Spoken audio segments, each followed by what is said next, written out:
اعوذ باللہ من الشیطان الرجیم، بسم اللہ الرحمن الرحیم۔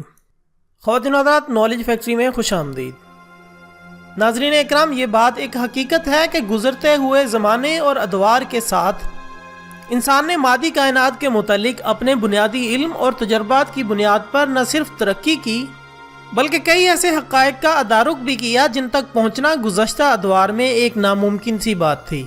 لیکن جوں سائنسی ترقی کی بدولت انسان کے مشاہدے اور تجربے کے دائرہ کار وسیع ہوتے گئے تو بہت سے معلوم ہونے والے نئے مادی حقائق کی قرآنی انکشافات کے ساتھ حیرت انگیز مماثلت ثابت ہوتی نظر آئی۔ مثلا سورۃ عنکبوت میں اللہ تعالیٰ کا ارشاد ہے، جن لوگوں نے اللہ کو چھوڑ کر دوسرے سرپرست بنا لیے، ان کی مثال مکڑی جیسی ہے جو اپنا گھر بناتی ہے اور سب گھروں سے زیادہ کمزور گھر مکڑی کا ہی ہوتا ہے، کاش یہ لوگ علم رکھتے۔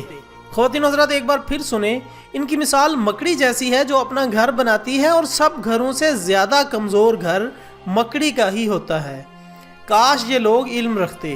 ناظرین، یہاں اللہ تعالیٰ نے مکڑیوں کی مثال دیتے ہوئے ساتھ یہ بھی کہا، کاش یہ لوگ علم رکھتے۔ اب سوال یہ پیدا ہوتا ہے کہ یہاں کس علم کی بات کی جا رہی ہے، اور مکڑیوں کے بارے میں ایسا کون سا علم ہے جو ہم نہیں جانتے؟ آئے ناظرین، ذرا ان اچھمبوں سے پردہ اٹھانے کی کوشش کرتے ہیں۔ ناظرین اکرام، حال ہی میں مکڑیوں پر ایک تحقیق کی گئی ہے جس کے مطابق مادہ مکڑی بچے دینے کے بعد اپنے بچوں کے باپ کو قتل کر کے گھر سے باہر پھینک دیتی ہے، اور پھر جب اولاد بڑی ہو جاتی ہے تو وہ یہی عمل اپنی ماں سے کرتے ہوئے نہ صرف اسے مار دیتی ہے بلکہ گھر سے باہر بھی پھینک دیتی ہے۔ ناظرین اکرام، اگر غور کیا جائے تو قرآن پاک کی سورۃ عنکبوت کو اردو میں مکڑی کہا جاتا ہے، پر اس میں ارشاد باری تعالیٰ ہے کہ سب سے کمزور گھر عنکبوت کا ہے اگر یہ انسان علم رکھتے۔ خواتین و حضرات، انسان مکڑی کے گھر کی ظاہری کمزوری تو جانتے ہی تھے کیونکہ وہ جالے کا بنا ہوا ہوتا ہے، مگر اس گھر کی مانوی کمزوری یعنی خانہ جنگی سے بے خبر تھے۔